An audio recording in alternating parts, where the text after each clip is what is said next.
राधे राधे दोस्तों। तो जैसे कि पिछली क्लास में हमने रेशनल नंबर के बारे में जाना था और उसके कुछ सवाल देखे थे, आज हम इरेशनल नंबर के बारे में जानते हैं। तो आइए देखते हैं इरेशनल नंबर।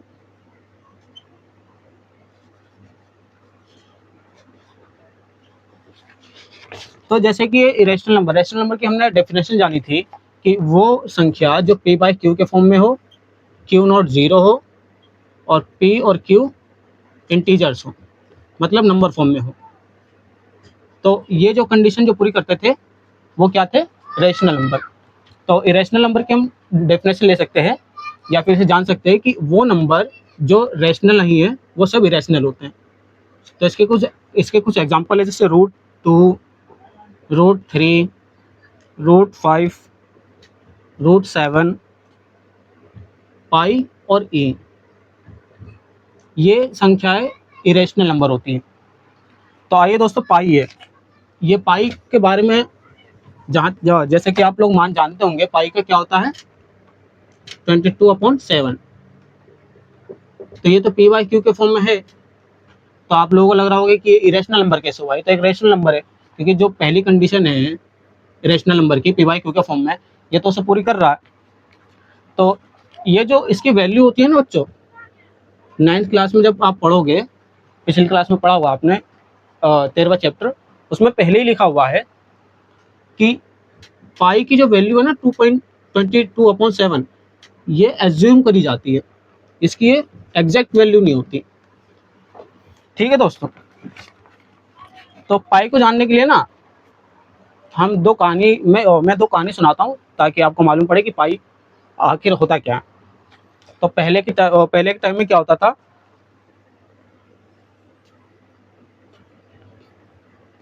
लोगों को जब आग जलाने के लिए लकड़ियाँ की जरूरत होती थी, तो ये जंगल जाते थे।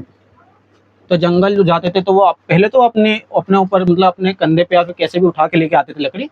पर जब वो उनसे मतलब कम लकड़ी आने लगी, तो उन्होंने उस लकड़ी को घर ले जाने के लिए जानवरों का इस्तेमाल भी करने लगे। तो आखिर जानवर की भी तो एक कैपेसिटी होती है। अब वो उन्होंने सोचा कि क्यों ना कुछ और जुगाड़ करा जाए, जिससे हम लकड़ी आराम से ले आ सके, जिससे जानवरों को भी तकलीफ ना हो और हमें भी तकलीफ ना हो। तो एक बार वो किसी ऊंचाई जगह पे गए और वहां ऊंचाई पर उन्होंने एक लकड़ी काटी। तो लकड़ी का कुंदा गोल होने के कारण वो लुढ़क कर तेजी से नीचे आया। तो उन्हें आइडिया अच्छा लगा, ये क्यों ना, ये जो लकड़ी का ये जो हम पीठ पे ले आते हैं या फिर जानवरों की सहायता से ले आते हैं लकड़ी, क्यों ना हम उससे गोल करके और लुढ़का कर लिया है। तो उस वक्त एक आम सहमति बनी कि अब उन्हें ये तो पता चली कि गोल चीज आसानी से एक स्थान से दूसरे स्थान पर जा सकती है बिना किसी ज्यादा फोर्स के। पर उन्होंने सोचा कि ये जो गोल है आखिर, तो ऐसी कौन सी चीज को हम गोल माने जो गोल हो, परफेक्ट गोल हो। तो उस वक्त आम सहमति बनी कि 22/7 वाले रेशियो को हम गोल मानते हैं। परफेक्ट गोल नहीं, पर ये गोल के जो पूरा गोल होता है उसके थोड़ा करीब होता ही होता है। तो ये एक कहानी थी। और ये दोस्तों, ये जो पाई होता है ना, याद रखना, ये जो एक सर्कल होता है, इसका जो बाहर का एरिया है, इसे पाई बोलते हैं, इसे सर्कमफेरेंस बोलते हैं, इस वाले हिस्से को। ठीक है दोस्तों, इसकी वैल्यू होती है 22/7। ये जो 7 है, ये इसका डायमीटर होता है, ये डायमीटर, और ये सर्कमफेरेंस। एक सर्कमफेरेंस होता है और एक पेरीमीटर होता है। तो इन दोनों चीज़ों में कभी कंफ्यूज नहीं होना। जब भी कोई ऐसी आकृति आती है ना जो सीधी हो, उसे कहते हैं पेरीमीटर।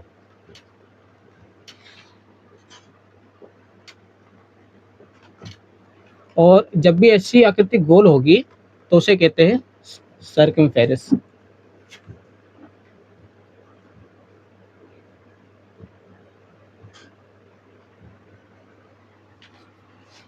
ठीक है दोस्तों, तो इन दोनों में कभी कंफ्यूज नहीं होना। इस गोल वाली आकृति को सरकमफेरेंस बोलते हैं, और यदि आकृति ऐसी हो या फिर ऐसी हो या फिर ऐसी हो क्यूब के रूप में, ये इन सब के जो बाहरी किनारे होते हैं ना, वो सब पेरीमीटर होते हैं।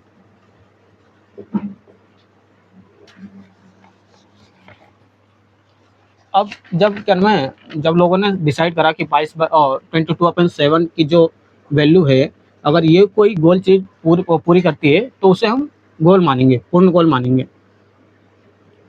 अब इसे और सिंपल करा गया तो इसी की और खोज हुई, तो पाई की वैल्यू 3.14 आई। अब 3.14 तो आ गई। अब लोगों में होड़ मच गई कि आखिर पाई की एक्चुअल वैल्यू होती क्या है। पहले तो 22/7 हमने माना था, फिर 3.40 आया। फिर जब खोज आगे बढ़ी तो उस वक्त इंडिया के एक मैथमेटिशियन थे जिसे रामानुजम बोलते हैं, उन्होंने बताया कि इसकी एग्जैक्ट वैल्यू होती क्या है। अब उन्होंने कैसे ज्ञात करा ये तो कोई नहीं जानता, पर जब सुपर कंप्यूटर आया उनके बाद, आज के मॉडर्न टाइम में, तो सुपर कंप्यूटर में इसकी वैल्यू लगा के देखी पाई की, और बताया कि देखना चाहा कि इसकी एक्चुअल वैल्यू होती क्या है। तो उस वैल्यू को बताने के लिए सुपर कंप्यूटर भी एक लिमिट में आके उसने कैलकुलेशन रोक दी, वो भी नहीं बता पाया कि आखिर इसकी एक्चुअल वैल्यू होती क्या है। ठीक है दोस्तों, और ये याद रखना, ये रामानुजम इतने महान मैथमेटिशियन थे, इन्हें दो चीज़ों के लिए याद करा जाता है। एक तो ये पाई की वैल्यू बताने के लिए, और दूसरी चीज़ थी सम ऑफ नेचुरल नंबर। वैसे तो normally sum of natural number क्या होता है, अगर 2 + 5 करें 7 ही आता है। इसके आगे जिसके आगे कुछ नहीं होता उसके आगे प्लस मानते ही मानते हैं। तो ये सम ऑफ नेचुरल नंबर अगर नॉर्मली करे तो ये आता है, या फिर 3 + 4 तब भी 7 ही आएगा, या 2 + 2 4, 5 + 8 13। पर उन्होंने रामानुजम सर ने सम ऑफ नेचुरल नंबर की जो वैल्यू बताई वो होती है -1/12, और ये बहुत इम्पोर्टेंट वैल्यू होती है सम ऑफ नेचुरल नंबर की, क्योंकि यही वो चीज़ है जो बेस प्रदान करती है क्वांटम फिजिक्स को। जब आप 11th-12th में क्वांटम फिजिक्स के बारे में पढ़ोगे तो इसकी इम्पोर्टेंस उस वक्त पता लगेगी। तो इसलिए इन्हीं दो चीज़ों के कारण रामानुजन सर को जाना जाता है। तो ये सब आप नोट डाउन कर लीजिए।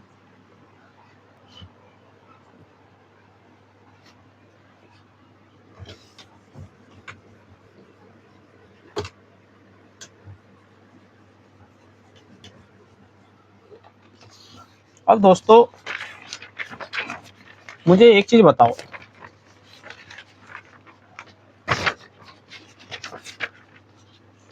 कि 1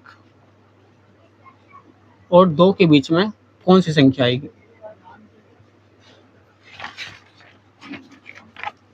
अगर मैं यहाँ पे 1.01 लिखूँ तो ये 2 से छोटा है और 1 से बड़ा, ये भी आ जाएगी। अब किसी और बच्चे ने बोला कि 1.001 कर दूँ, तो ये भी छोटा है, ये इससे छोटा ये भी आ सकती है। फिर किसी और बच्चे ने कहा सर 1.0001 कर दूँ, ये भी इससे छोटा, ये भी इसके बीच में आ सकती है। तो ऐसे करते जाएंगे तो यहाँ पे संख्या नंबर्स इतने ज़्यादा हो जाएंगे कि यहाँ पे कौन सा नंबर लगा है ये मालूम नहीं पड़ेगा। कुछ ना यूनिवर्सल ट्रुथ होते हैं, जैसे कि पूरब से सूरज निकलता है और पश्चिम में डूबता है, वैसे ही मैथ्स में भी एक कॉन्सेप्ट होते हैं, कुछ कॉन्सेप्ट होते हैं जो प्रूफ करे होते हैं। वैसे एक कॉन्सेप्ट है कि जब भी कोई नंबर होगा इसे रैशनल नंबर मानते हैं, क्यू और क्यू नॉट को इरेशनल नंबर। जब भी कोई ऐसी सीरीज आएगी ना, जब भी कोई रैशनल नंबर लिखा जाएगा तो उसके जो नेक्स्ट नंबर होगा वो हमेशा इरेशनल नंबर ही होगा, फिर रैशनल, फिर इरेशनल, फिर रैशनल, फिर इरेशनल। ठीक है दोस्तों, तो अब बताइए, जब एक रेशनल के आगे जो नेक्स्ट संख्या है वो इरेशनल होगी, तो यहाँ पे क्या आना चाहिए? अगर इरेशनल नंबर देखें तो इरेशनल नंबर की संख्या भी बहुत है। बताइए दोस्तों, जो कॉन्सेप्ट है, जब ये एक रेशनल नंबर के बाद इरेशनल नंबर आ रहा है और फिर रेशनल, फिर इरेशनल, रेशनल, इरेशनल, तो यहाँ पे कौन सा नंबर आना चाहिए? तो हम पाई को देखते हैं। पाई की वैल्यू क्या थी? 22/7। और ये वो वैल्यू है जो हमने एज्यूम करी है। ये परफेक्ट वैल्यू नहीं है इसकी। ये एक इरेशनल नंबर है और ये एक रेशनल। अब ये 22/7 को अगर हम यूं लिखे तो भी कोई दिक्कत वाली बात नहीं है, क्योंकि ये इधर आएगी और ये उधर जाएगी, तो ये संख्या यू चेंज हो जाएगी। तो ये देखिए, यहाँ एक रेशनल नंबर है, फिर इरेशनल है, फिर रेशनल है। तो ये जो पाई है, 1 और 2 के बीच में याद रखना हमेशा पाई आता है। ठीक है दोस्तों, ये नोट डाउन कर लीजिए, क्योंकि मैं मिटाने वाला हूँ और आगे बढ़ते हैं।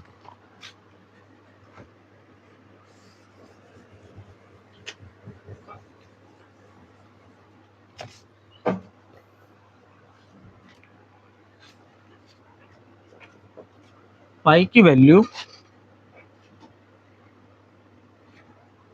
22/7 ये एज्यूम करी जाती है। कुछ पॉइंट से कुछ फैक्ट है वो जानना ज़रूरी है, ताकि इरेशनल नंबर के जो क्वेश्चन है वो हल हो सके। या फिर यूं कहे कि ये 22/7 और 3.14 भी होती है।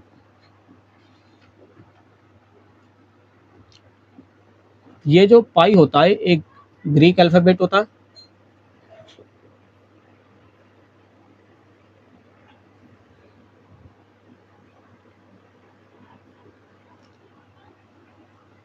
और ये दोस्तों, आप ये सोच रहे होगा ये ई कौन सा नंबर है? ये ई को बोलते हैं नेपेरियन कांस्टेंट।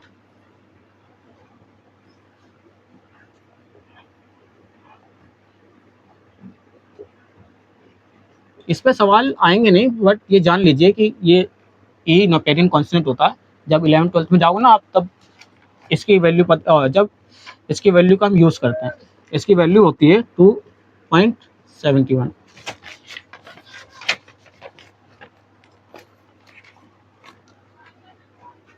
अगला fact,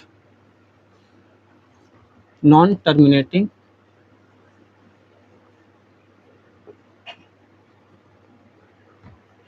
decimal and non repeating.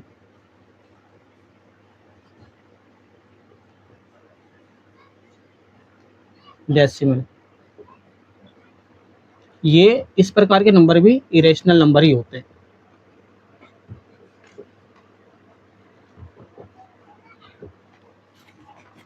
ये वैसे नंबर होते हैं, जैसे मान लीजिए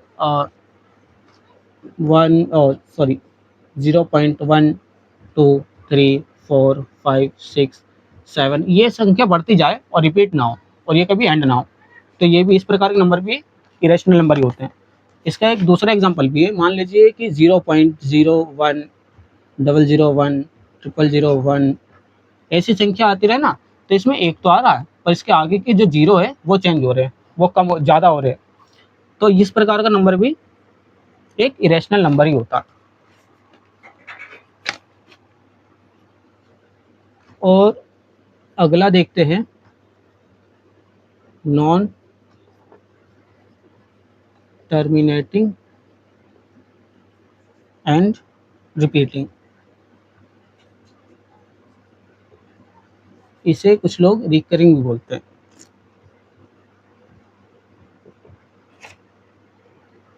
इस प्रकार के नंबर भी रेशनल नंबर ही होते हैं। वैसे ये नंबर रेशनल होते हैं, बट कुछ संख्या ऐसी होती है जो इरेशनल होती है। जैसे एक एग्जांपल है 0.42 42 42, ये ऐसे संख्या आते रहे, या फिर इतनी ना लिखकर हम इस पे बार लगा दें तो ऐसी संख्या भी इरेशनल नंबर होते हैं।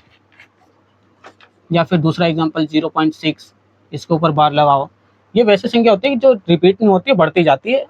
ये रिपीट होती है बट ये एंड नहीं होती, तो ये एक इरेशनल नंबर होता है।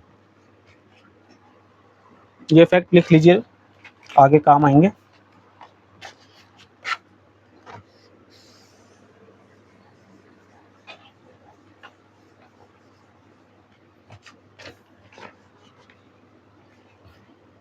अगला देखते हैं,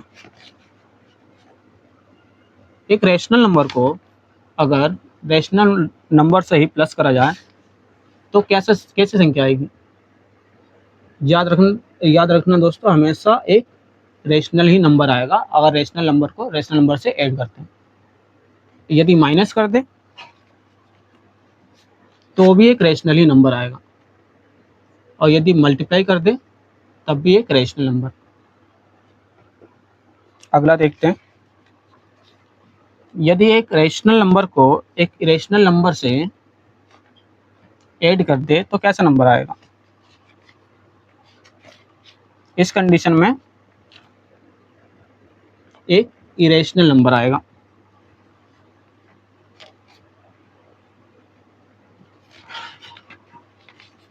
यदि माइनस करें तो भी इरेशनल, यदि मल्टीप्लाई करें तो भी इरेशनल। बट इसकी कंडीशन है, ये जो रेशनल है, ये रेशनल, ये कंडीशन इसमें लगेगी मल्टीप्लाई वाले में। ये जो मल्टीप्लाई करेंगे जब, तो इस कंडीशन में जो रेशनल नंबर है वो जीरो नहीं होना चाहिए। नहीं तो किसी भी चीज़ को अगर जीरो से मल्टीप्लाई करते हैं तो लास्ट में जीरो ही आती है, और जीरो एक रेशनल नंबर है।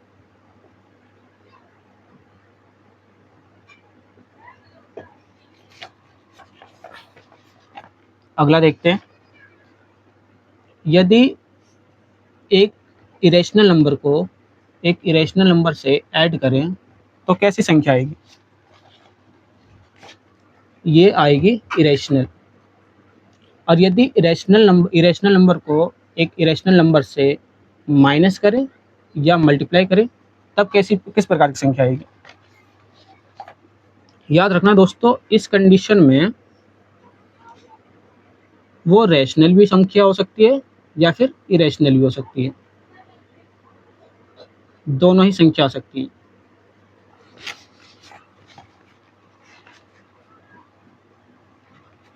देखते हैं इसके एग्जांपल। जैसे मान लेते हैं √2 + √3, इसे ऐड करेंगे तो √2 + √3 ऐसे लिख देंगे। और ये किस प्रकार की संख्या है, इरेशनल नंबर। यदि माइनस करें √2 माइनस √3, तो √3 और √2 माइनस √3, यह भी एक इरेशनल है। इस कंडीशन में कोई सी संख्या आ सकती है। अब मल्टीप्लाई करके देखते हैं, मल्टीप्लाई नहीं, प्लस करके देखते हैं फिर से। अब आपकी सेम इरेशनल नंबर को प्लस करके देखते हैं। √2 + √2, √2 + √2, इससे ये कट जाएगा, और ये संख्या बाहर आएगी तो माइनस में ही होगी, और 2 से 2 जाएगा तो संख्या आएगी माइनस।